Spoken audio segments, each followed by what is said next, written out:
we're doing the daily dish a little different today. So we're going to start it now and we're going to finish it a little later in the show. But we wanted to begin at the beginning. And today, that means Polenta 101 with home chef Julie Miguel. Polenta, this is my mom's jam. She loves it. She makes it at home all the time. I have never tried making it at home. To me, it feels a little intimidating. Am I right? Well, do not be intimidated. I know traditionally polenta is a very labor-intensive dish because it requires like 40 minutes of constant stirring. And I also have to go on a little rant here because I don't know how a dish that originated in northern Italy and it was essential for peasants and the working class, how it became so bougie. So I was doing my research when I was developing this recipe for the show, and I was going on the websites, you know, looking at all the different kinds of polenta and cornmeal that I could use. And there on the websites, it was talking about all the cornmeals and polenta that you should use. And then there was a column that said all the products you should not use. And that included regular cornmeal and quick cooking polenta products. So I went over to my local grocery store, and what did I find? Regular cornmeal and quick cooking polenta products. Now, I always aim to make recipes for the show that are easy, that are budget friendly, and that are accessible. So the ingredients you can find at your local grocery store. So for this recipe in particular, this is what I'm using. I'm using regular degerminated cornmeal that you can find at your local grocery store. I love it. We're taking it back out of Bougieville because it does not belong there. This is a working class food. It should stay there. So as you mentioned, polenta is essentially made of cornmeal. Yes, cornmeal. And so degerminated cornmeal, that word sounds a little bit odd, but degerminated just means the way the cornmeal was processed to make it shelf stable, which is great because you can actually keep it in your pantry so that whenever you want to make a polenta dish, you have it on hand. Okay, I've seen it served creamy as well as solid. What's the difference? So as polenta cools down, it thickens. So thick that you can actually cut it with a knife. So polenta is not only delicious served hot, but it's actually delicious served cold, which makes it great for leftovers.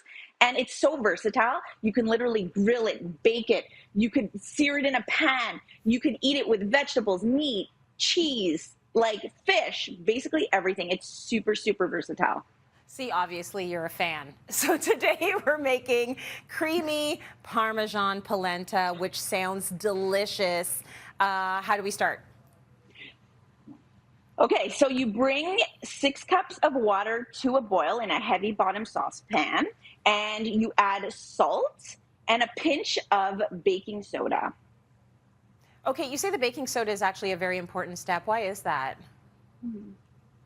So baking soda actually has been known to make the polenta cook more quickly, and it also adds to the creaminess, makes it more creamy.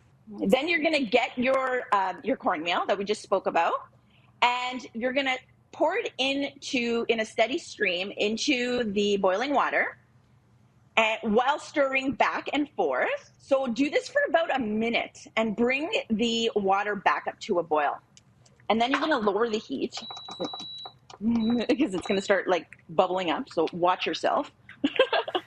And then you're going to cover it for about 5 minutes. Okay, so what's happening in those 5 minutes, or what do you do after the 5 minutes? So after the 5 minutes are up, you're going to grab your whisk and you're going to whisk out any lumps that have formed. And then next you're going to take a spatula and you're going to just unstick the polenta from the sides of the pan. You're going to unstick it from the bottom, because what's going to happen next is we're not going to really touch this at all. So what's going to happen is we're going to put the lid back on, and we're going to let the grains of the polenta cook, which is going to take about 10 to 15 minutes. Okay, so that's good. Like, forget that 40 minutes of constant stirring. Easy. It's not a risotto. Like, that's nice. So, let it do its thing, exactly, right? Exactly. And this is what I'm thinking. I'm like, did some nonna come along and say, like, you have to stir it for 40 minutes constantly? And everyone just listened to her? Because you really don't at all. You do not have to do that. It cooks on its own. After the 15 minutes are up and the grains are cooked through, what you do is you take your butter, so 2 tablespoons of butter. This is going to make it super, super creamy. You're going to add it in, and then you're going to get some Parmesan cheese. So a little note about the Parmesan. So you can actually find it grated super fine like this at the grocery store. And I prefer this this finely grated Parmesan cheese because it actually incorporates a lot quicker and it makes for a creamier polenta. Oh, that sounds good. So I'm just going to add the cheese in there. Parmesan cheese in just about anything is delicious, so you can imagine. And it adds some flavor to the polenta as well because it is just cornmeal at the end of the day. So it adds like a little bit of cheesiness, a little bit of saltiness. Super, super delicious.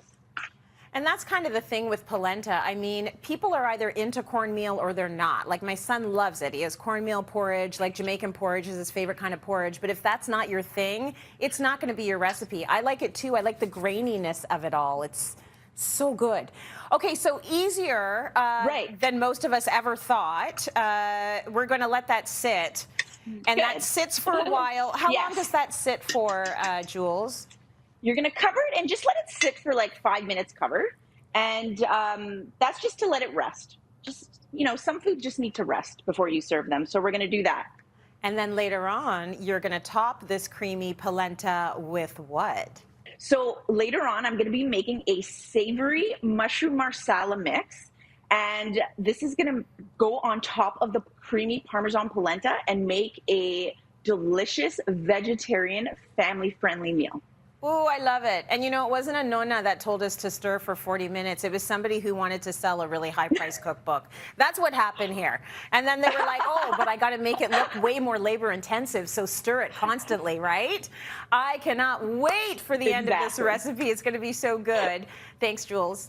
And don't forget, you can find all of the recipes you see on the show, including Julie's creamy Parmesan polenta on cityline.tv.